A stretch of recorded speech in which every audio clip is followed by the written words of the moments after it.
personas que hoy nos acompañan aquí en el Ateneo en esta charla. Desde el aula Virginia Woolf, espacio feminista del Ateneo de Jerez, queremos agradecer a todas las personas que hoy estáis aquí presentes. Y sobre todo queremos agradecer a Concha, que viene, bueno, no sé si viene desde Zamora ahora, pero creo que es una mujer llena de cosas maravillosas relativas a la naturaleza y a la mujer. Ya ella hablará de ese tema muchísimo, ¿no? De cómo la agresión es a la naturaleza y a veces a la mujer.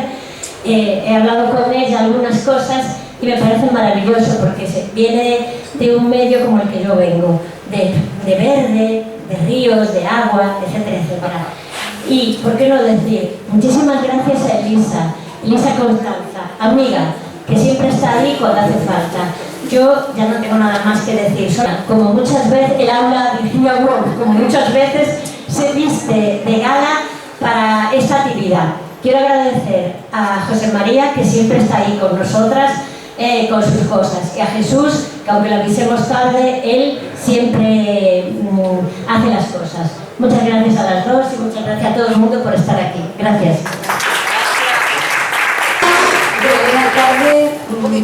Es para mí un honor que el Ateneo me permita presentar a Concha López Llamas esta tarde. Es una mujer a la que considero mi maestra.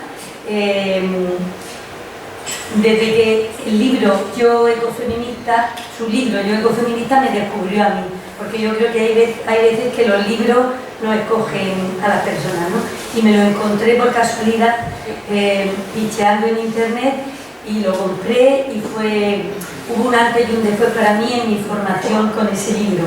Y cuando digo que Concha López Llamas es mi maestra, yo tengo muchas maestras porque considero maestra a todas las mujeres y maestros, a todas las mujeres y hombres que no solo me han enseñado directamente en la escuela, en el instituto y en la universidad, sino a todas las personas cuyos libros me han aportado cambios profundos en mi vida experimental y en mi vida intelectual, ¿no? Y lo digo, no es una forma de captatio benevolentiae ni nada de eso, y tampoco es una frase hecha, sino que decir que ella es mi maestra, aunque ella se pone un poco nerviosa, lo digo desde la profunda conciencia de la importancia que tiene el magisterio femenino, porque como todos sabrán, la palabra magister no tenía femenino en latín, porque a las mujeres no se nos permitía ser maestras en nada.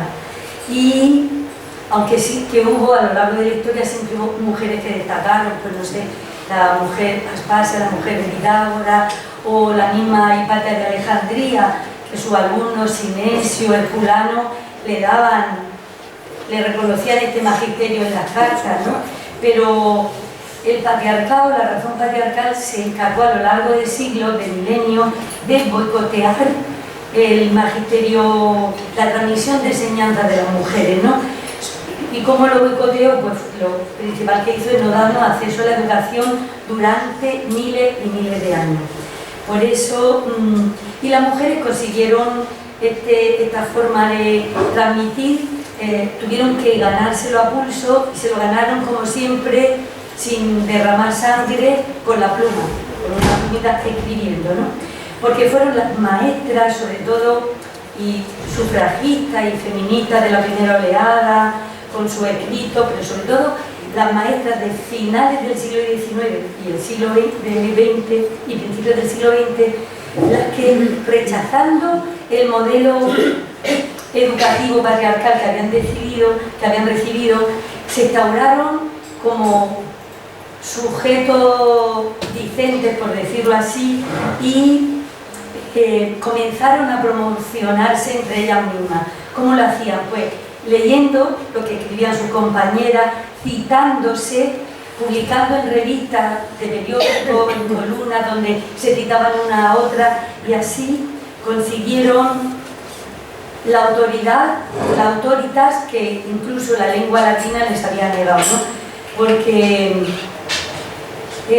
como dice Pilar Ballarín, le leo la cita, Bueno, el hecho de que comenzaran a publicarse y a transmitir los conocimientos con sentido de autoridad facilitó la toma de conciencia profesional y de género, ya que incorporaron su experiencia como mujeres a una profesión, a diferentes profesiones en las que solamente tenían cabida los varones, emergiendo así las condiciones entre el papel asignado por digamos, la razón patriarcal y el experimentado, ¿no? Empezaron a tener don de palabra, que se dice, empezaron a hablar con autoridad. De hecho, la autoridad no tiene nada que ver con el poder, porque el poder se impone. Siempre el poder viene impuesto, alguien tiene más fuerza e impone. Por eso rechazo yo siempre el concepto de mujer empoderada, porque empoderada en qué. Siempre el poder supone que alguien ejerce la fuerza sobre otro, ¿no? Sin embargo, la autoridad se la doy a quien me merece el respeto y se la doy libremente. Todo esto es para justificar porque considero a Concha mi maestra, ¿no? Y a tantas otras, nuestra maestra como Alicia Puleo, Yayo Herrera y bueno, y todo un elenco, porque ha sido muy importante que las mujeres tengamos una genealogía femenina de maestras, porque no las teníamos, porque teníamos maestros, a todos los grandes de la historia reconocidos como maestros, pero no así. Bien, dicho esto, quiero decir que el libro que el primero yo leí de Concha fue Yo ecofeminista y que me cautivó porque ella hacía un libro donde tenían cabida todas sus lecturas, toda la experiencia y los personajes que habían resonado cambiando su paradigma mental, cambiando su propia formación como bióloga en primer lugar, más tarde como ecologista o ecologista feminista a la paz. Y así, con este libro ella me invitó a entrar en esta especie de danza desde el conocimiento en el que la mujer empezábamos a movernos y a disfrutar, ¿no? de la vida. Para hacer, por supuesto, ella siempre plantea que hacer una vida mejor entre uno y otra, que es lo que pretende el feminismo, y ya el ecofeminismo lo que pretende que además esa vida mejor entre uno y otra tenga una acogida y un respeto hacia todos los seres sintientes del planeta y hacia el planeta mismo, ¿no? Claro que esta autoridad no se gana así ad hoc, ¿no? Cuando se le tilda a una persona maestra, pues siempre por muchas cosas. Por eso le voy a leer brevemente, no todo su currículum, porque está en internet, lo pueden leer, pero sí voy a destacar las cosas que creo importantes. Ella es bióloga, se licenció en Ciencia Biológica por la Universidad Complutense en el año 1977, más tarde consiguió la cátedra de educación secundaria de Biología y Geología en el 97 y ha recibido bastantes premios que avalan el que yo era mi maestra y el que muchas personas estemos aquí después de leer sus libros, claro. Pues ha recibido 3 veces, nada más y nada menos que el premio Ginés de los Ríos, dado a la innovación educativa que da el Ministerio de Educación. Ha recibido el premio a la innovación docente de la Universidad Carlos III y el premio a la elaboración de materiales de la Comunidad de Madrid. Destaca como divulgadora de la enseñanza de las ciencias, a través de libros, numerosas ponencias, congresos, encuentros entre hombres y mujeres, y a veces también con mujeres, como el que tuvimos ayer el domingo. Y se considera a sí misma, que esto me encanta, una activista literaria. Aunque yo siempre he pensado que la palabra literaria, ya lo decía el poeta, era una cargada de futuro, que ahora ella se considera una activista literaria, aporta un elemento más de poder que tiene la literatura y que tiene el diálogo, ¿no? El diálogo que siempre es la escuela de la verdad. Tiene diferentes artículos en diferentes revistas y además es una de las escritoras de literatura reconocida internacionalmente como representante en España de la corriente ecocrítica, que saben ustedes que la naturaleza siempre ha sido un tema muy importante en la literatura, pero la ecocrítica mira la naturaleza ya no solo como un telón de fondo donde colocar a los personajes, sino que admira su belleza, pero también mira críticamente el estado y el deterioro que están sometidos hoy en día todos los ecosistemas del planeta, fundamentalmente por la energía mal puesta del Homus o la Guinea Economicus, ¿no? Porque cuando todo lo que se busca, o lo único que se busca es dinero, el planeta se destruye, ¿no? Y vivimos en un neoliberalismo mortífero y atroz. Bueno, como literata tiene verdaderas joyas. Voy a decirles los relatos y los cuentos que son La loba y el podenco, Cuando el monte huele a pólvora, editada en Bodón Ediciones en 2024, La isla de las mujeres Posidonia, que me va a encantar porque son las algas del Mediterráneo, publicado en una revista que es Mujer y Naturaleza, o es un libro. Es un libro por Pressbook, Minnesota, Entrañas de madre, que también aparece en otro libro, Agua y Cielo, en ediciones Invasora y Ecologista de 2020, un libro publicado por el Instituto Municipal de Cultura de Olot, que es el Job Art, la dona la benvinguda al job.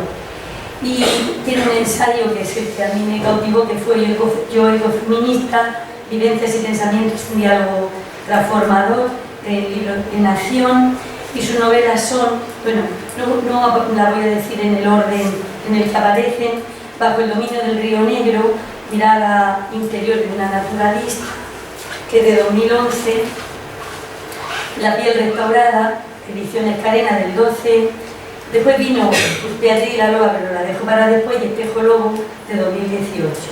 Hoy Concha nos convoca en un perpetuo diálogo ecofeminista en torno a su novela Beatriz y la loba, que es de 2014. En esta obra, con maestría combina, sobre todo nos alienta a tomar conciencia de dos de las lacras más tristes del siglo XXI que ha arrastrado la historia de la humanidad desde tiempo inmemorial. Bueno, desde que desapareció la religión de la diosa madre en toda la costa mediterránea, ¿no? Que nos volvimos mucho más agresivos, más manipuladores, y sobre todo hicimos del arte de la cultura, el arte de la cultura estaba relacionado con el arte de la guerra, ¿no? Y de la invasión. Quisiera destacar que ella, que todos temazos del maltrato machista contra las mujeres y la destrucción del medio ambiente y de los ecosistemas. Quisiera decir que Concha no le quita un ápice, hace unos libros que tienen una calidad científica muy grande, que lo lleva más allá del naturalismo, por eso es la ecocrítica, de la corriente literaria que va más allá del naturalismo, pero a la vez lo hace con una cualidad y una sutileza descriptiva y que genera una visibilidad de los ambientes que describe muy grande. En este caso describe muy bien una zona de España, el Valle de la Carballera, en Zamora, y una especie, el lobo, ¿no? El Rufus signatus, que es el lobo autóctono de España. Esta tarde seguro que Concha consigue también el objetivo que se proponía en su libro Yo ecofeminista, que no era otro que arrimar alguna agua al ecofeminismo para que la luz de su llama luzca más intensa. Con esto la autora se daría por satisfecha, pero yo le pediría que siguiera atreviéndose a cruzar la línea verde del bosque, invitándonos a bañarnos en el agua del pensamiento que nos aleja de este persistente, demoledor y destructivo neoliberalismo que gobierna el planeta, donde no hay tiempo para nada ni nadie. Y ojalá, que como dijo Alice Capuleo, sigas profundizando en tu obra, en esa poética de la naturaleza amenazada, para construir un mundo digno de ser vivido. Muchas gracias. Qué bonito.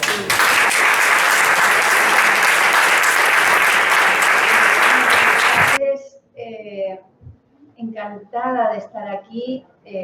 Quiero dar las gracias al Ateneo, a Loli, la coordinadora de este aula feminista, Virginia Woolf, y quiero dar las gracias a todas las personas que estáis aquí, que habéis llenado esta sala, y en especial a Elisa por empeñarse en traérseme hasta aquí. La verdad es que no me resistí nada, vine encantada, porque como bien ha dicho, yo entiendo mi escritura, mi obra. Escribir para mí es un activismo, ¿no? Un activismo de tipo literario. De manera que gracias, Elisa, gracias por tus palabras, por la presentación, y voy a ver qué puedo decir yo, ¿no?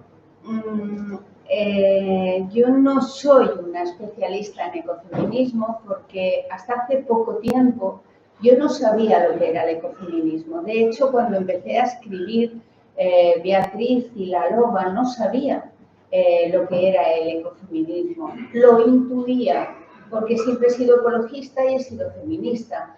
Y entonces entendía que aquello del ecofeminismo iba conmigo, ¿no? Pero no tenía idea de la dimensión conceptual que tiene, ¿no? Este pensamiento. Es un pensamiento y filosófico y por tanto tiene unas claves definidas y concretas que no conocía.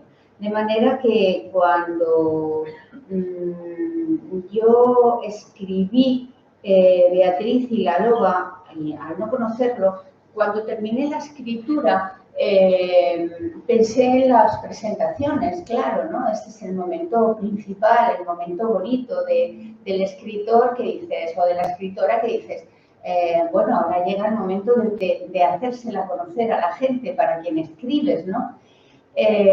Y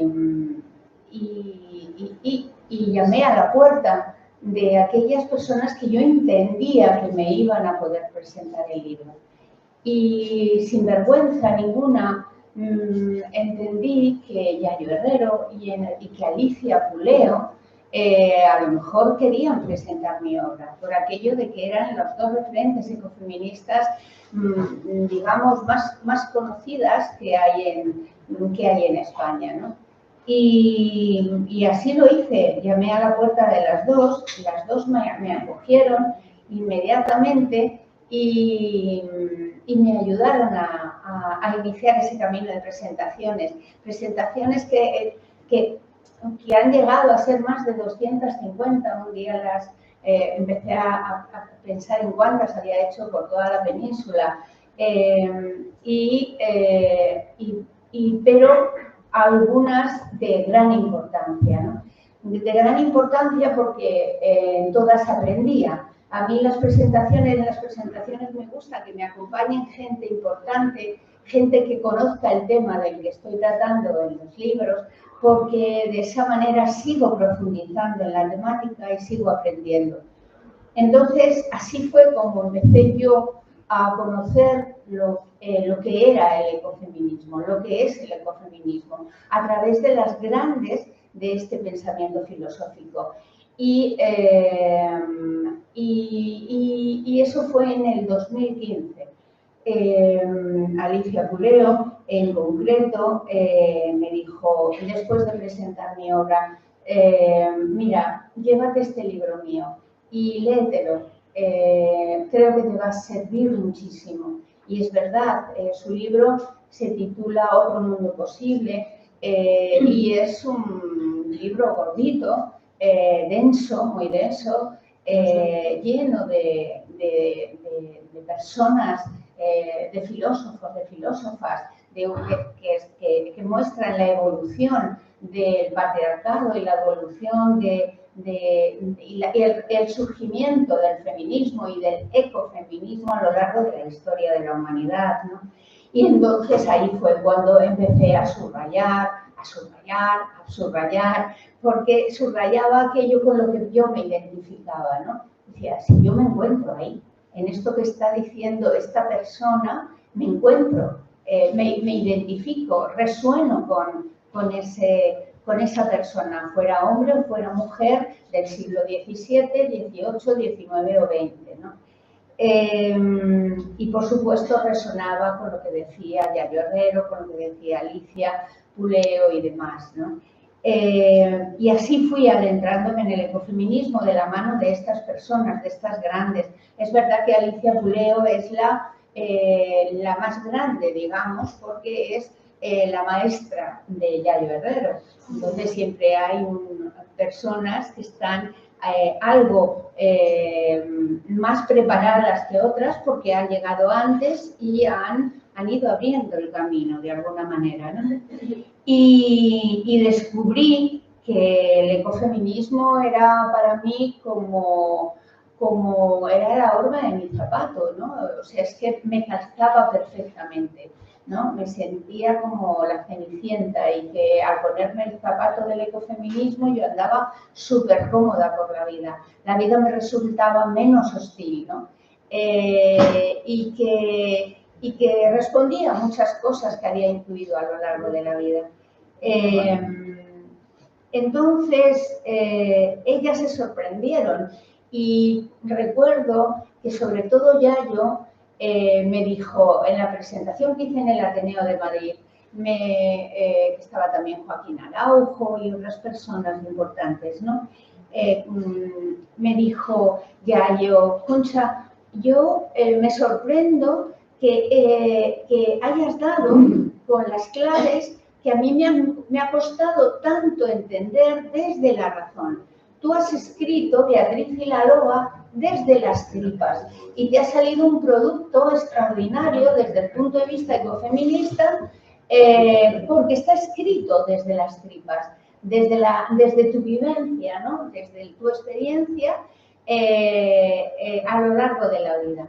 Y la verdad, llevaba razón, pero bueno, entonces me gustaría saber cuántas personas de aquí han leído Beatriz Vilalova. ¿Podéis levantar la mano para que yo me sitúe un poquito? Poquitas, ¿no? Poquitas. Por allá hay otra, 2 o 3 personas, quizás. No, cuatro personas, bien. Beatriz Vilalova es un referente dentro del ecofeminismo, según dice, por ejemplo, Yayo Herrero y Alicia Puleo. Alicia Puleo insiste en que es la primera novela ecofeminista en español. Y ese es su valor, y además de otros, ¿no? Entonces, ella siempre la utiliza como un punto de referencia cuando le preguntan qué lecturas ecofeministas se pueden abordar. De ficción, estamos hablando de ficción. ¿Qué tiene Beatriz Vilalova de ecofeminista? Beatriz Vilalova está escrita en esa tierra mía que es la Carballeda zamorana, que es el noroeste ibérico. Esa comarca limita con Sanabria, con la comarca sanabresa, el lago de Sanabria, a lo mejor lo habéis visitado alguna vez, está limitando con Portugal, está limitando con León y está limitando con Ourense, con Galicia. Entonces, bueno, para mí esa es mi tierra, ahí están mis raíces. Yo puedo estar aquí.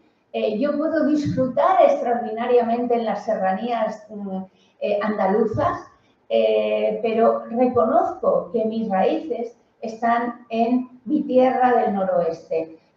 Cada uno se identifica con aquello donde ha nacido o ha experimentado sus primeras vivencias vitales de niña, ¿no? Y entonces allí están mis raíces y desde allí pienso, desde allí escribo, desde allí me expreso ahora mismo, ¿no? De manera que ese es el entorno en donde yo desarrollé la trama de Beatriz Vilalova, esa trama ecofeminista. ¿Cómo surgió? ¿Cómo surgió? Quizás os guste la historia y os la cuento para que entendáis también todo esto del ecofeminismo, ¿no? Mirad, a mí una mujer de mi familia, una prima mía, muy querida y ya mayor, pues me confesó una tarde de verano su malestar, ¿no? Por enésima vez, ¿no? Me dijo, ay, hija, qué tonta fui, piensa de Dios que no tuve que casarme con él. con tu primo. Bien sabías que no tuve que hacerlo, pero pensé en aquel momento cuando ya después de entonces había lo que se conocía como las amonestaciones en las iglesias, que te daban un tiempo, el sacerdote te daba un tiempo a la gente de las parroquias para que si tenían algún inconveniente en que se realizara aquella boda no se hiciera, ¿no? Si había alguna infidelidad, si estaba casada con alguien o casado con alguien, bueno, lo que fuera, ¿no? Entonces, ella notó un cambio en el modo de relacionarse con ella de este primo mío, ¿no? Pero pensó, está nervioso, no pasa nada, está nervioso. Ya volverá a su ser, ¿no? Pero qué va, qué tonta fui, hija, no reaccioné a tiempo. Él continuó siendo cada vez más agresivo conmigo, despreciándome más, valorándome muy poquito, ¿no? Y sin embargo, yo no hice nada por defenderme. Perdón.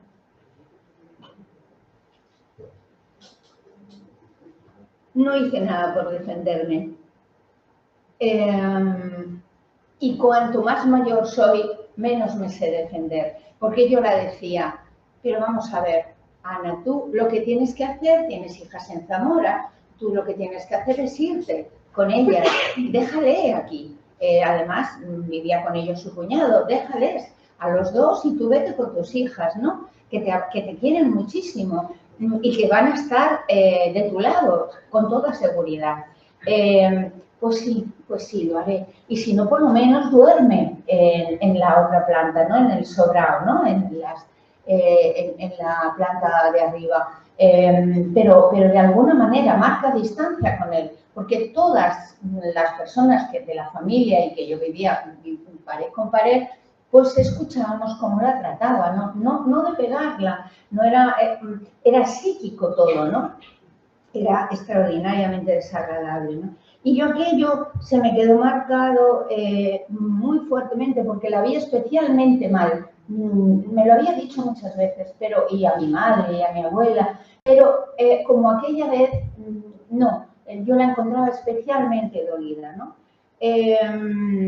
Bien, pues yo creo que fue un día después o unos días después, yo me eché al monte, como siempre. Loli, esa es la expresión que te gusta a ti, ¿no?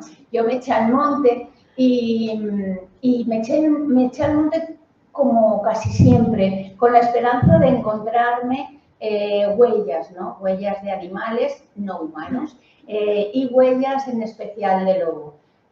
Había aprendido a diferenciarlas en aquel entonces, deseaba encontrarme heces de lobo, deposiciones de lobo o de loba. Y esos eran mis objetivos, aparte de disfrutar plenamente, ¿no? De la presencia de mis robles, de mis carballos, de mi carballeda, ¿no? Pero la verdad es que siempre he sido muy asilvestrada y desde muy jovencita he cruzado esa línea verde de la que hablaba Elisa, que para mí diferenciaba lo cultivado de lo silvestre, ¿no? Y que a mí no me dejaban traspasar de jovencita, con 14 años, por aquello de que cuidado con el lobo. El lobo del que a mí me hablaban, luego comprendí que no era un lobo animal de 4 patas, sino que era sobre todo un lobo de 2 patas, ¿no? Y entonces esa ha sido siempre mi felicidad, traspasar esa línea verde y hacerme una con el entorno, ¿no? Con el ecosistema, no, con el monte, con la vida de ese espacio, con ese río, con todo ello, ¿no? Con esas rocas, esas peñas tan ancestrales de millones de años de antigüedad. Pues bien, lo encontré en un camino, en una bifurcación de caminos, porque aunque yo voy monte a través, bueno, me crucé con un camino de tierra y ese camino se bifurcaba en dos. Bien, ahí me encontré con heces que indudablemente por el tamaño, por el tipo de pelo, por la forma, eran heces de lobo con toda seguridad, ¿no? Las heces de lobo indican, según dónde las coloca, hablan, nos cuentan muchísimas cosas. Y entonces yo había aprendido en que según estén dispuestas, estaba marcando la dirección que había tomado el lobo o la loba en su recorrido, ¿no? Porque es la manera que tienen entre ellos de decirse, voy por aquí, no voy por allí. Si las dirijo en esta dirección, yo voy por este camino y no por este otro, si me queréis seguir o si me queréis evitar, porque a veces se lo están diciendo a un lobo solitario o a una loba solitaria divagante que le está diciendo la manada, no entres en este territorio porque es nuestro y tenemos solo para nosotros para comer. De manera que cuida de entrar, que te puedes encontrar con un problema.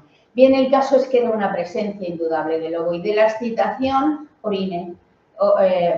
Decidí orinar, quiero decir, en aquel momento los esfínteres estaban bien y entonces la vejiga estaba excitada, me puse a orinar y me coloqué mi orina al lado de las heces del lobo, apostar. Estaba además con la regla, con la menstruación y además cayó sangre junto con la orina. Y entonces pensé, esto es descarado ya, Concha, le estás retando, ¿no? Estás dejando una marca evidente de tu presencia. ¿Cómo la interpretará él o ella, no? Bueno, aquello para mí era excitante. Tan excitante pero a la vez yo había ido todo el camino dándole vueltas a lo de mi prima, ¿no? Entonces hubo un momento, ya sabéis que estas cosas ocurren así, que se hizo una interacción entre las dos ideas, ¿no? La presencia del lobo, la presencia de mi prima, ¿no?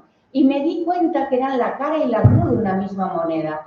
El lobo y las lobas en mi territorio, y como en todos los territorios donde ha habitado, ha estado muy próxima al humano y ha defendido su espacio vital, porque de ello depende su supervivencia, pero nunca huye de ese espacio vital. Desarrolla sus estrategias para guardarse del humano, para hacerle, bueno, engañarle de alguna manera. Es astuto el lobo o la loba, sabe cómo hacerlo, ¿no? Y no abandona este territorio, lo defiende su presencia en él. Si es que le gusta ese territorio, si tiene comida, alimentos suficientes, si tiene para cazar y demás, ¿no?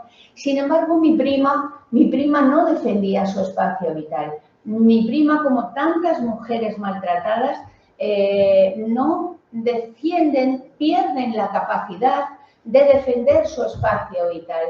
Se quedan empequeñecidas, se van retrayendo, es como si se fueran yendo contra la pared y se difuminaran en las paredes de sus casas, ¿no? De manera que se van invisibilizando ante el resto de la familia, no ante la persona que las agrede, ¿no? Y lo vi clarísimamente, dije, son la cara y la cruz de la misma moneda, porque el humano ha hecho lo mismo con los lobos, los ha querido expulsar, los ha humillado, los ha denigrado, los ha convertido en el diablo, porque daros cuenta de que el Cordero de Dios es Jesucristo. ¿Quién va a ser el que se come a los corderos? El diablo, ¿no? El demonio. ¿Y quién se come a los corderos o a las ovejas? El lobo. Entonces, todo esto viene miles de años atrás, donde las poblaciones humanas vivían de los rebaños, de una ganadería principalmente de ovejas, ¿no? Y había que ejemplificar con aquello, ¿no?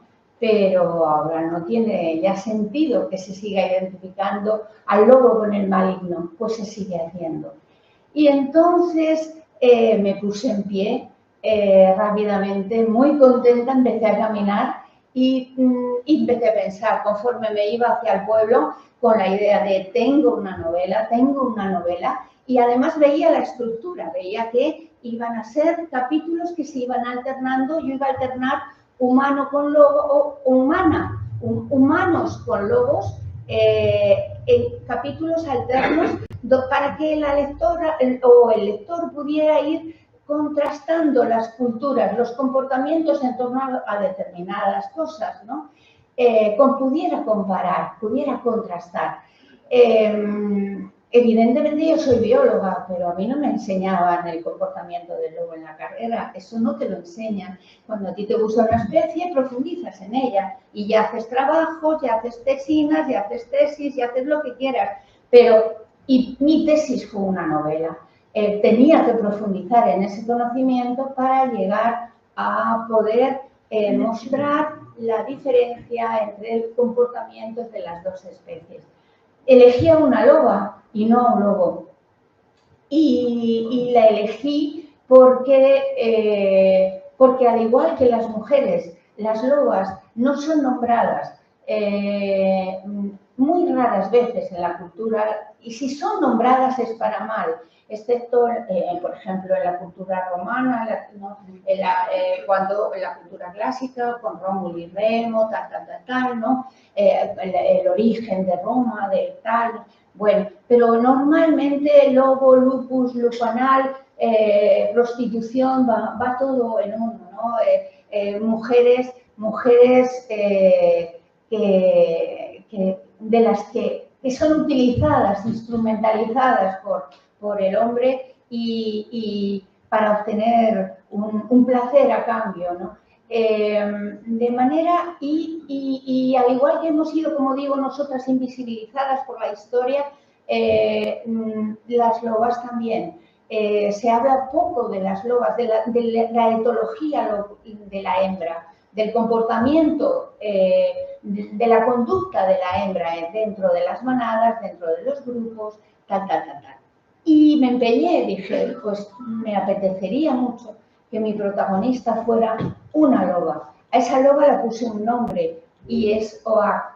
Esa es la Oak, la loba de mi novela Beatriz y la loba. De manera que había una mujer maltratada, Beatriz, ahí la veis, maltratada, asfixiada dentro de esa torre de cristal, de ese espacio del que no puede salir, psicológicamente atrapada, y una loba que se muestra vital, orgullosa de serlo, porque no tengo tiempo y no es el momento hoy, pero las lobas dentro de las manadas tienen su rol muy importante, tan importante como el de los lobos. Y ellos lo saben y la dejan tener, cada cual tiene su rol y así funciona como funcionan de bien las manadas, ¿no? De manera que iba a ser una novela de violencia de género y de violencia de especie. Porque este concepto lo puse yo, o sea, no existe la violencia de especie, pero a partir de ahí, pues hay gente que lo está utilizando, ¿no? Los lobos mueren, los lobos no mueren, los lobos son matados, son asesinados cuando son tan importantes por sí mismos, por ser animales que viven, por ser animales que existen. Eso ya es suficiente, ¿vale? Para un animalista eso es suficiente, pero encima el lobo para un ecologista o para un zoólogo es extraordinariamente necesario, porque sabemos que su presencia en los ecosistemas da salud. Y si da salud al ecosistema silvestre, nos lo aporta también al ecosistema doméstico y al ecosistema humano. De manera que de todo eso iba a ir esa novela. Yo pensé, bueno, pues, y me imaginé orinando conforme iba hacia el pueblo para ir dejando mi rastro como Hansel y Gretel, ¿no? Las niñitas. Bueno, no, porque tenía tanta prisa por llegar y decir, tengo una novela maravillosa en las manos que no llegué a hacerlo, ¿no? Pero conforme fui leyendo esa novela me fui encontrando con que quería expresar más cosas. Tú empiezas a diseñar una novela, incluso yo veía al final de esa novela, lo veía muy claro, después no fue ese primer final el que vi, el que puse, pero porque a las escritoras y a los escritores los personajes nos van llevando y eso es real, ¿no? Y al final todo deriva de una cierta manera, diferente a como la has concebido en un primer instante. Y entonces fue tomando importancia una nueva violencia, una nueva agresión, y era la agresión a la cultura rural, a una cultura rural que está en riesgo constante, que desaparece, porque ya los pueblos no son lo que eran. Los pueblos, si siguen existiendo y tienen una cierta vida, es una vida que no corresponde a la vida que había antes. Es una vida que responde a la globalizada, al sistema globalizado que también, o sea, todo lo urbano se ha introducido en los pueblos y llega un momento en que no podemos casi diferenciarlo. Solo las personas más mayores nos pueden transmitir aquello que existía antes, aquella otra cultura rural que existía cuando ellos eran jóvenes. Y entonces necesité crear un personaje, Manuel, un personaje viejo, el viejo de humano, que estuviera ahí para sostener para expresar y poner luz a esa cultura rural de antes. Cuidado, no hay que romantizarla, no hay que ponerla en un altar. Una cultura con mucha violencia también, muy agresiva hacia la mujer, pero muy valiosa en otros aspectos, por ejemplo, en el aspecto ecológico, ¿no? En ciertos aspectos de la ecología. De manera que esas fueron las tres patas que sostenían Beatriz Villalobos. Y claro, fijaros, encontré una definición de ecofeminismo que me llamó especialmente la atención en el libro de Puleo, de Alicia. Me dijo, encontré una definición que era de 1997 y que se atribuía a Shiva y Mies. Y que estas tres mujeres, Alicia Puleo, la de la derecha mía, bueno, Mandana está claro cuál es, Mandana es Shiva, y la de la izquierda es María Mies. Bien, la definición de ecofeminismo que dicen ellas es la siguiente. El ecofeminismo es una filosofía, una práctica que defiende que el modelo económico y cultural occidental se ha desarrollado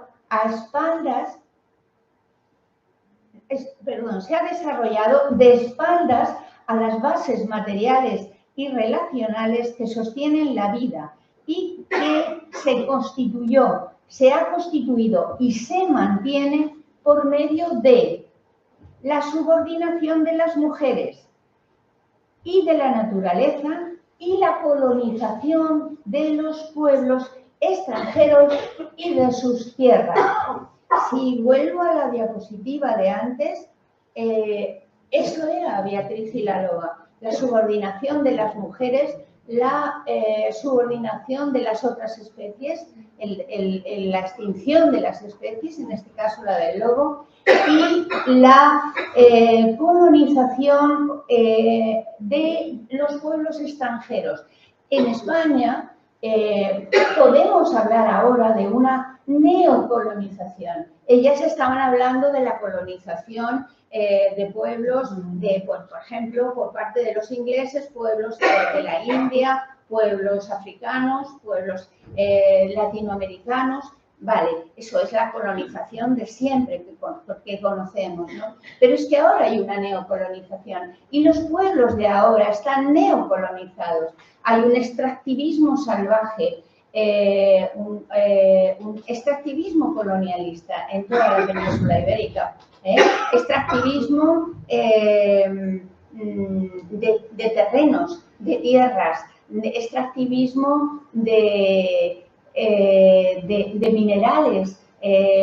Hay canteras abiertas por doquier en busca en este momento, de esas tierras raras, de esos minerales que están en tan pequeña cantidad y que son tan importantes para Trump, para todos los que confían alocadamente en ese mundo de la informática, de ese mundo de la informática, de la industria informática, y que necesita de esos minerales tan pequeños, ¿no? De manera que España está neocolonizada y por tanto Beatriz Villalobos se ajustaba perfectamente a la definición de ecofeminismo que Bandana y que Mies definían. Cada vez me iba encontrando más segura de lo que hacía y me di cuenta, y quiero mostraros cómo hice para rehabilitar a Beatriz. Porque aquí, en la rehabilitación de Beatriz, puse todo, no me gusta, toda la carne en el asador no me gusta, todo sobre la mesa, ¿no? Todo lo aprendido. Fijaros, todo lo... Vamos a ver. Fijaros, ¿cómo fue la rehabilitación de Beatriz? Pues a Beatriz la rehabilité como me rehabilito yo, echándome al monte. Cuando he tenido momentos francamente malos, depresiones incluso, la única manera de tomar tierra es echándome al monte, es reconectando con la tierra, reconectando con el otro. De manera que situé a Beatriz, ¿la veis abajo? Beatriz en proceso, y al otro le puse arriba, ¿lo veis? En el esquema, ¿sí? Entonces, lo que entendí que Beatriz tenía que experimentar un proceso de rehabilitación más o menos largo, ¿no? Y que ese proceso pasaba por la deconstrucción del dominio, de la lógica del dominio patriarcal, y tenía que ir hacia la conexión con la naturaleza no humana. Yo, para reconectarme con el otro, lo que necesito es rozarme incluso con el otro, rozarme con los robles, rozarme con las ramas, revolcarme en la pradera, tocar, impregnarme de tierra, oler, sentir el olor de los otros, tanto plantas como animales. A mí no me ofende el olor de unas heces de lobo, no me ofende porque me indican su presencia y esa presencia me da vida, me rehabilita, me da vitalidad. Si él está, me siento más segura, me siento más viva y protege a mi familia, por tanto. De manera que eso es lo que yo quería hacer con Beatriz, rehabilitarla echándola al monte como yo me he hecho.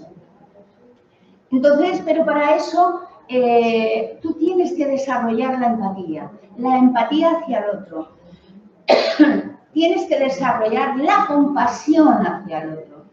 Estas son claves ecofeministas que aparecen en la ética ecofeminista de Karen Warren, de Val Plumwood, australiana, Karen Warren, norteamericana. Es una ética interespecie, entre especies, que pasa por el desarrollo de una empatía, de empatizar con ese otro. Ella tenía que empatizar con las plantas con las que se rozaba, tenía que sentir cómo esas plantas le estaban comunicando cosas, ¿no? Esas carballedas, esos robles, esos arbustos, esas urces que yo llamo, ¿no? Ese lobo, ¿no? Ese encuentro con el lobo de alguna manera. Y sentir compasión por cómo el humano los violenta, los maltrata, los caza indiscriminadamente hasta extinguirlos, porque piensa que todo el monte es orégano, que todo el monte es para él, es para nosotros como Homo sapiens, ¿no? Pues bien, estas son, por ejemplo, personas muy importantes dentro, acabo de citar a Karen Warren, ecofeminista de Estados Unidos, y hay una nueva, Marilyn Frye, que en su libro, ella es filósofa y feminista, y Marilyn Frye es estadounidense también, y habló por primera vez de mirar al otro desde el afecto, mirar con una mirada afectuosa y no una mirada de conquista, una mirada arrogante, que es la que adopta el cazador, por ejemplo, cuando va a disparar a su presa, porque él se siente con poder sobre ella. Es una mirada, esa mirada es la mirada afectuosa frente a esta mirada arrogante, esa mirada antropocéntrica, que indica que, nosotros somos el centro de lo que existe, e incluso el centro de lo creado para quien crea, ¿no? En la existencia de un ser superior, de un ser todopoderoso, de un Dios, pongamos, ¿no? De manera que, y estos dos conceptos son muy importantes dentro del ecofeminismo, y eso se hace trabajando la empatía, la compasión, ¿no? Hacia el otro. Y eso tiene que hacerlo Beatriz, por eso la ha hecho al monte, ¿no? Con esa mirada afectiva va desarrollándose y va buscando una comunicación, porque cuando vamos al monte hay que buscar esa comunicación con el otro.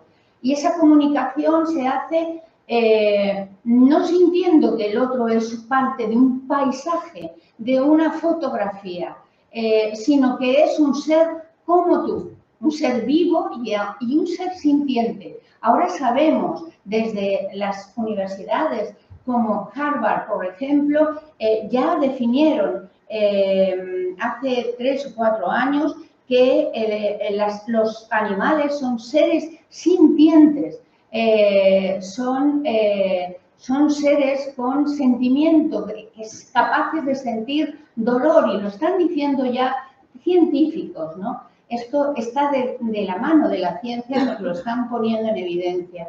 Y de manera que pero no solo con los animales, sabemos que las plantas mantienen entre ellas una comunicación, que los árboles se comunican entre sí. Yo no sé si lo sabéis, pero hay que escuchar hay que saber escuchar el lenguaje de los árboles bajo tierra. Las raíces de los árboles, de los bosques, están en conexión. De verdad, esto no es una película, esto es pura ciencia. Están en conexión y se comunican unas con otras a través de micelios, micelios de hongos. ¿Sabéis lo que es un micelio de hongo? Es un conjunto de células de hongo, esa cosita blanca que cuando cogemos setas y la arrancamos, dejamos en la tierra, ¿no? Esos hilillos blancos. Eso está debajo de la tierra y pone en comunicación las raíces de un árbol con otro dentro del bosque. Y árboles incluso de distintas especies. Y a través de esas raíces y de esos micelios se están diciendo lo que les faltan a uno y lo que les sobran a otros. Y le está diciendo, pásame de esto que yo no tengo, toma esto que yo he fabricado, porque a ti te da menos sol, estás en una zona de más umbría y yo estoy más soleada, toma. Y a lo mejor ahora todavía no tienes, vas a empezar a desarrollar hojas y yo las tengo perennes. Y le pasa alimentación. esto es sorprendente, yo no sé si de esto tenéis conocimiento, pero esto es el lenguaje de los árboles, de los bosques. Y esto científicamente se está demostrando, se ha demostrado ya con isótopos radiactivos, de carbono 13, carbono 14, incluso una de las doctoras más implicadas en su desarrollo, en ese desarrollo científico, pues ha enfermado de cáncer de mama, porque está trabajando con isótopos radiactivos, pero está emocionada con los descubrimientos, claro. De eso, o sea, fijaros qué increíble, ¿no? Pues esa es la comunicación que yo le pido a Beatriz que busque, ¿no? Con esas otras especies en el bosque, con el carvalho, con el roble, con las hierbas de las praderas, que no son siempre las mismas, aunque todos los años salgan. Algo que le echó en cara a Simone de Beauvoir, que a pesar de valorarla como gran feminista, ella decía que era muy aburrida la biología, porque las plantas salían siempre iguales todos los años de forma cíclica y eso era como un ser no sintiente, no le merecía la pena. Solo valoraba lo que podía salir del intelecto, ¿no? Y la creatividad que nos podía surgir de ello. Eso a Simone de Beauvoir no se lo perdono. Le abro la que se le va a hacer, pero la valoró extraordinariamente en sus otras reflexiones en el campo del feminismo. Bien, pues de esa manera es como yo voy buscando la resignificación de, o sea, que Beatriz resignifique al otro, que no sean objetos para ella, que no sean objetos que pisan sin saber, que están sintiendo que son pisados, que dejen de ser objetos para pasar a ser sujetos. Es activar, definitivamente a Beatriz lo que la estaba pidiendo en esta novela es que activara su condición animal. Esa condición animal de la que habla Clarissa Pinkola en su libro Mujeres que corren con los lobos, ¿no? Esa condición animal, ese instinto que nos permite reconocer el ciclo vida, muerte, vida, ¿no? Y saber que tenemos que formar parte de él. Eso es lo que la pido a Beatriz también, ¿no? Que se integre de esa manera.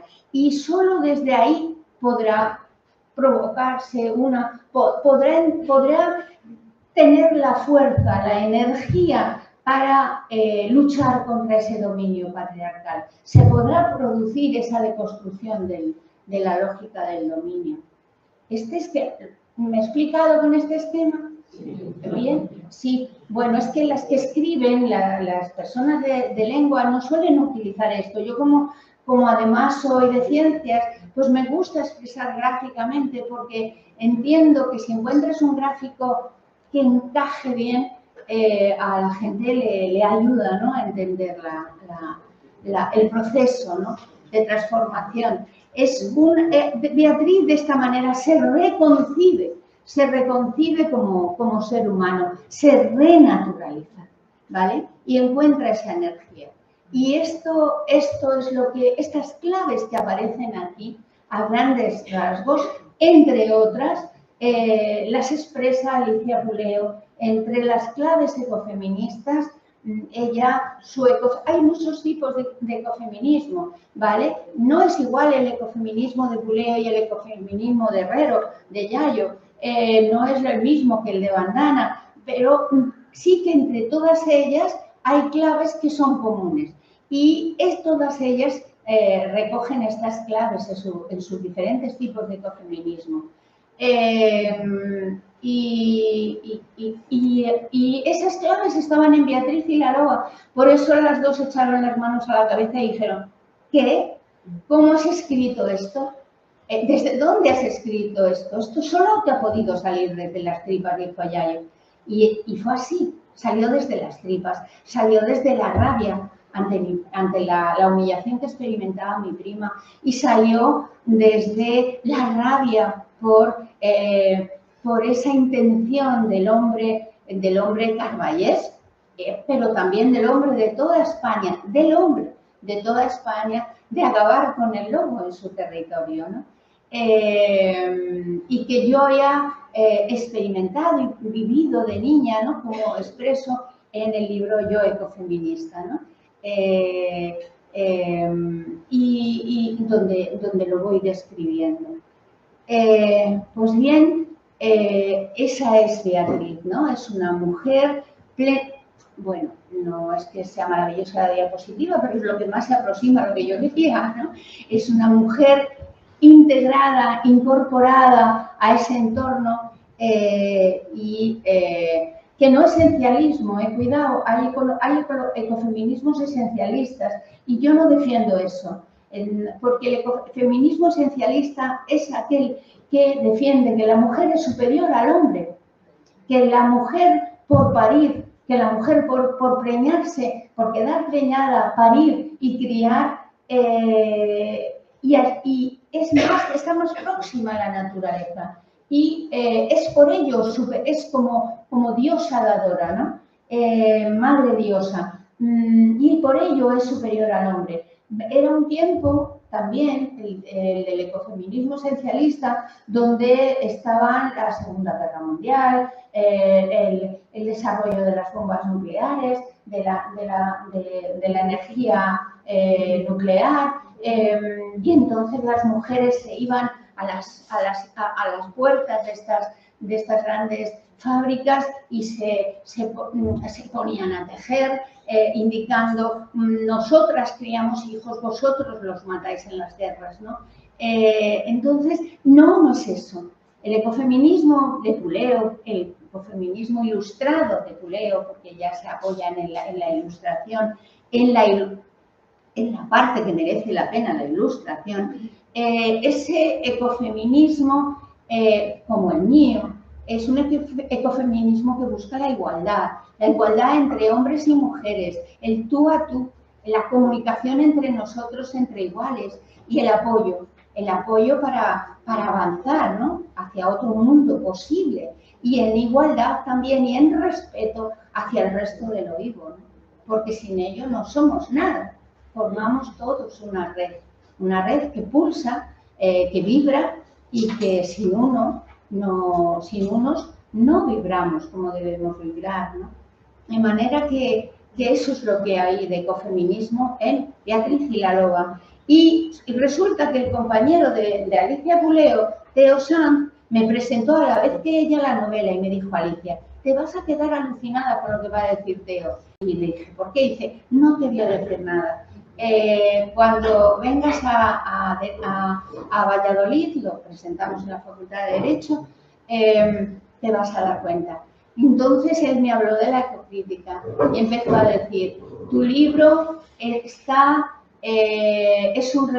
va a ser un referente en el mundo de la ecocrítica. Yo me quedaba con los ojos abiertos, la boca babeando, aquello era impresionante. ¿Y qué es la ecocrítica, de la que ha hablado un poquito ella? Antes de la ecocrítica surge en los años 70 y tantos, de finales, del último siglo, del 20, ¿no? Pero a mí me gusta hablar un momentito de este hombre, ¿no? De Joseph Maker. Este hombre escribe la epopeya de la supervivencia. ¿Y por qué me gusta en especial? Porque él habla de ecología literaria. Su obra la reconoce como una obra de ecología literaria. Dice: aquella que muestra el estudio de las relaciones biológicas que aparecen en las obras literarias, que él entendía como de gran valor por la capacidad de influir que tienen estos textos en las lectoras o en los lectores, al convertirse de forma consciente o inconsciente en imitadores de los personajes que aparecen reflejados en ellas, ¿vale? De alguna manera recuerda las antiguas... a ver, apoyo, profe, de lengua, de literatura, la zorra y las uvas. La fábula. Se me había olvidado la palabra. Recuerda un poco las fábulas, pero este hombre hacía como yo, describía a la especie, desde su realidad etológica y mostraba esas relaciones biológicas, ¿vale? Y entonces fijaros que dice, es que es muy importante que esas otras especies se conviertan en referentes para nosotros o para nosotras. Pues el lobo es lo que es, por ejemplo, apliquemos esto al lobo, por ejemplo, ¿no? Ese es su libro donde dicen estas cosas tan interesantes. Este es el primer hombre que acuña el concepto. A mí me gusta mostrar las imágenes de las personas porque dices un nombre y dices, se me olvida en un momento. Pero bueno, al añadir su cara me parece más interesante. William Ruther, no sé cómo se pronunciara, acuñó por primera vez el concepto de ecocrítica en su libro Literature, no, eso es en francés, Literatura y Ecología y Experiencia en Ecocriticismo, ¿no? Del 1978. Este es William Ruther, o Ruther, o como se pronuncie. Bien, para él era muy importante la ecocrítica. Entendía que la ecocrítica se preocupa, dice, por la labor de transmisión de conocimientos en el campo de la enseñanza.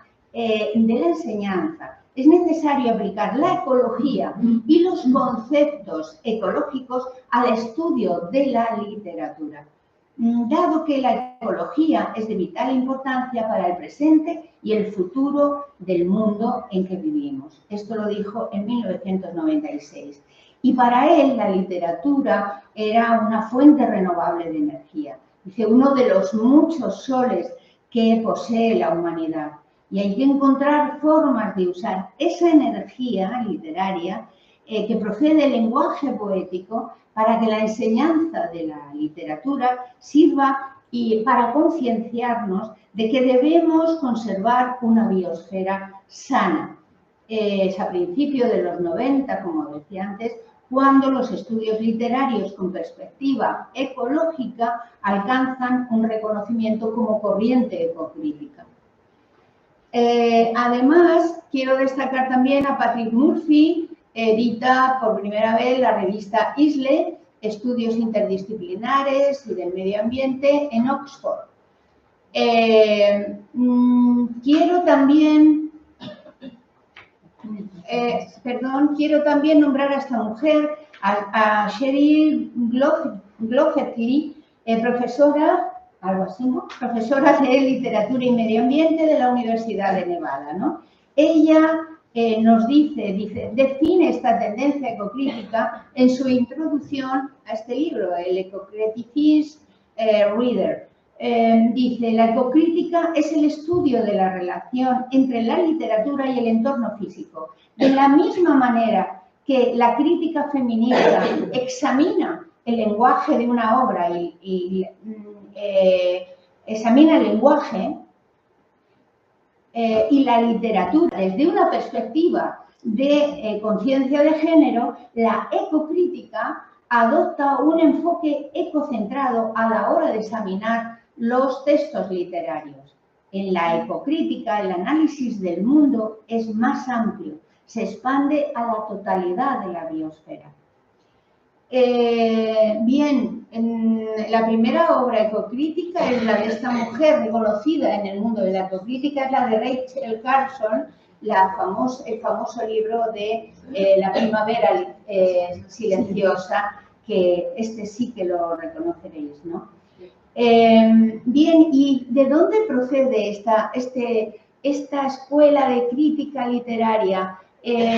Pues mirad, procede del 19 y de los pensadores conocidos como trascendentalistas, filósofos, escritores, y por ejemplo el referente principal es este señor Emerson, ¿vale? Emerson. Margaret Fuller era una amiga de este hombre, vivía en otra granja maravillosa, de esas que salen en las películas americanas, ¿no? Que tienen grandes salones con bibliotecas extraordinarias, pero a la vez también tienen tierras para cultivarlas, ¿no?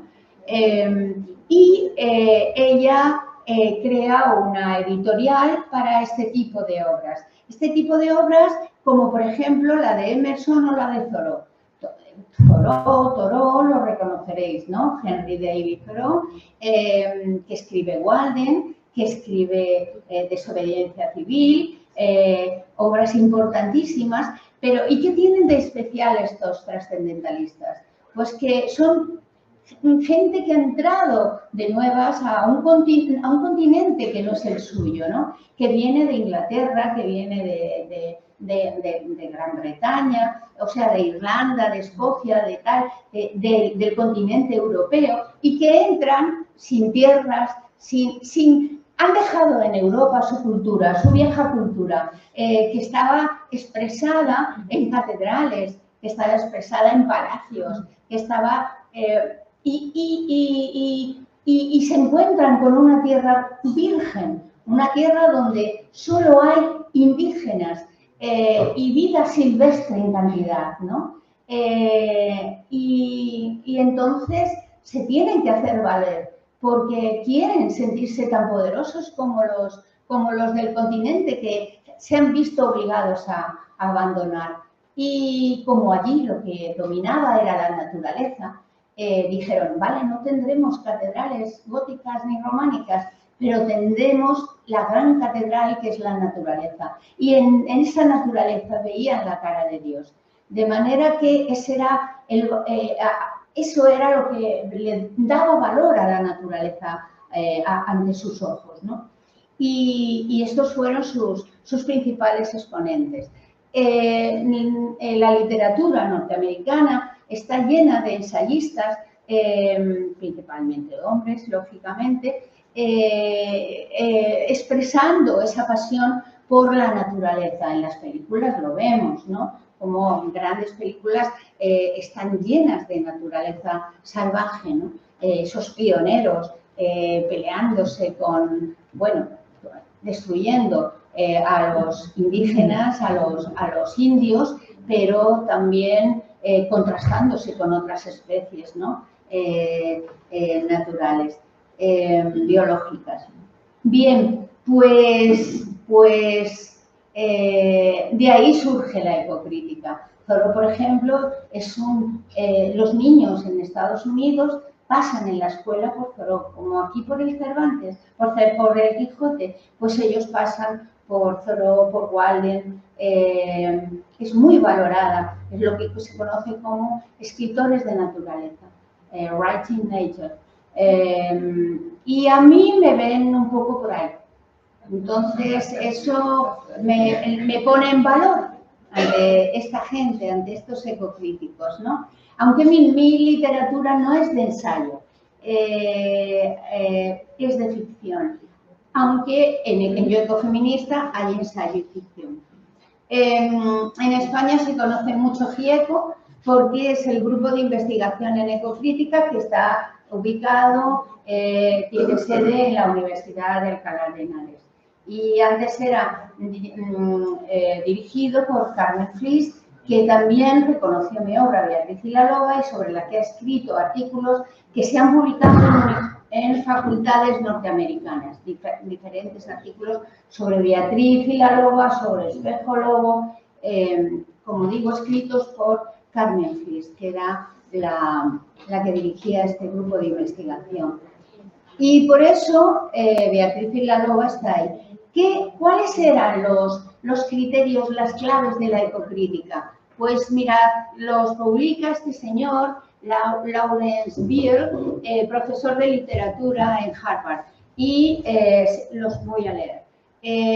Dice así, y para aquellas personas que hayáis leído Beatriz y la Loba, la reconoceréis en estos criterios. Dice, en primer lugar, el medio ambiente, o sea, cuando tienen que analizar una obra ecocrítica, una obra para decir, entra dentro de la crítica literaria nuestra, de la ecocrítica y tal, tiene valores ecológicos, tiene que responder como mínimo a estos criterios que aparecen aquí.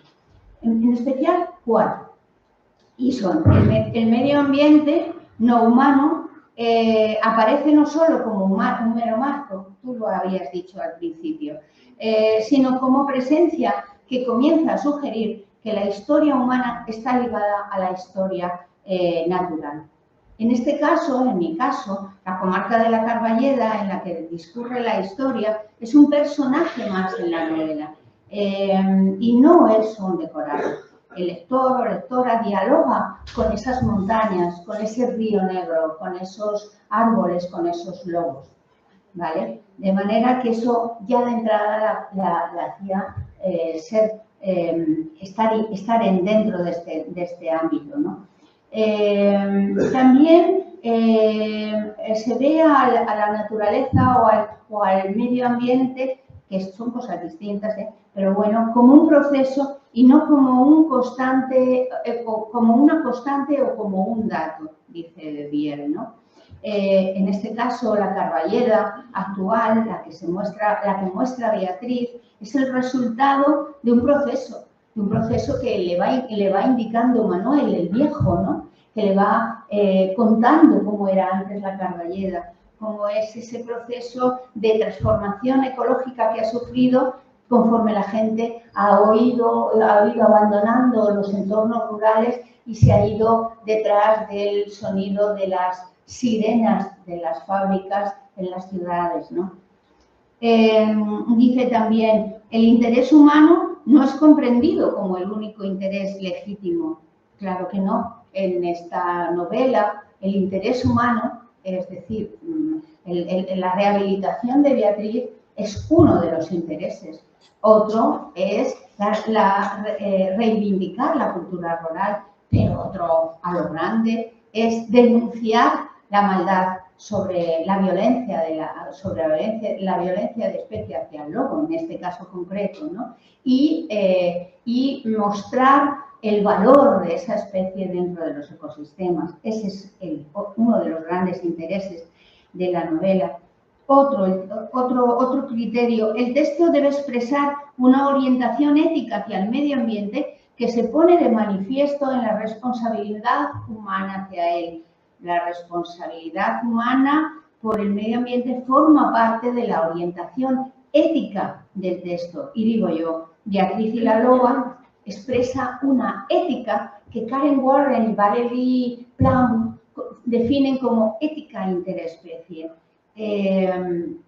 Se refleja también en la novela, en los encuentros, por ejemplo, entre Manuel y Beatriz, porque dentro de la misma especie, ¿no? O sea, interespecie en el sentido de Beatriz con los lobos, Beatriz con los robles, Beatriz con el río, pero también entre Beatriz y Manuel hay una ética importante ecofeminista, que es la ética que nos demuestra cómo la interdependencia entre los de una misma especie es extraordinariamente valiosa. No somos nada sin estar en grupo, sin compartir en grupo la vida. No son nada los lobos sin compartirla en grupo, pero además hay una ética, eso muestra la interdependencia, pero también la ecodependencia. No somos nada sin las otras especies. Por otro lado, hay que tener en cuenta también otra cosa, y es que esto hasta ahí bien, pero los francófonos en Francia le añadieron un criterio más, ¿no? Y es el de la ecopoética. Y dicen así, hay que tener en cuenta la ecopoética como enfoque crítico en el tema que nos ocupa. Dice, este concepto ha sido desarrollado en el ámbito de la crítica francófona con el fin de analizar la estética de los textos comprometidos con la defensa de la naturaleza. En concreto, Beatriz y la loba para Theo Sand era extraordinariamente ecopoética. Decía que había que valorar ese equilibrio entre el campo temático de la novela, ético, y el textual, ¿no? Y bueno, de manera que todos esos criterios los reunía, como digo, Beatriz y la loba. además de cumplir con un bioregionalismo, porque bueno, en Beatriz y Laloa hay más de 250 vocablos que son propios del entorno carballés, sanadés, etcétera, etcétera, etcétera. Y ya está, de manera que todo esto habla de ecofeminismo, habla de, en Beatriz y Laloa está el ecofeminismo representado, está la ecocrítica, pero además Teosán se dio cuenta también de que Beatriz y Laloa también es podía ser una obra extraordinariamente valorada para los antiespecistas, porque se daba valor a cada individuo de la especie, no a la especie lupus, sino a cada lobo y loba, por el hecho de ser nombrados. Tienen nombre cada uno de mis personajes. Eso enfatiza una personalidad, ¿vale? Y eso en el mundo del antiespecismo es indispensable, ¿de acuerdo? No es, el valor no está solo en la especie, sino también en cada individuo de esa especie. Y yo creo que ya está, perdonad que me he alargado, pero bueno, creo que se ha dado una visión muy global.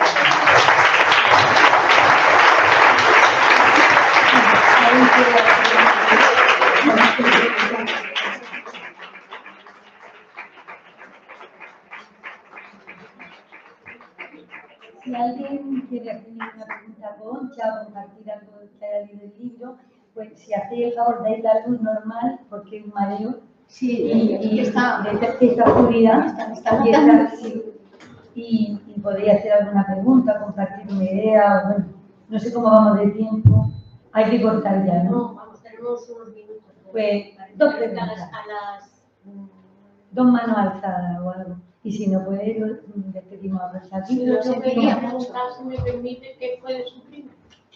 Bueno, no, bueno, a nivel personal, no, pero eso es... No se ha desarrollado la historia. No, estas cosas son muy difíciles. Cuando las personas son muy mayores, es difícil encontrar la salida.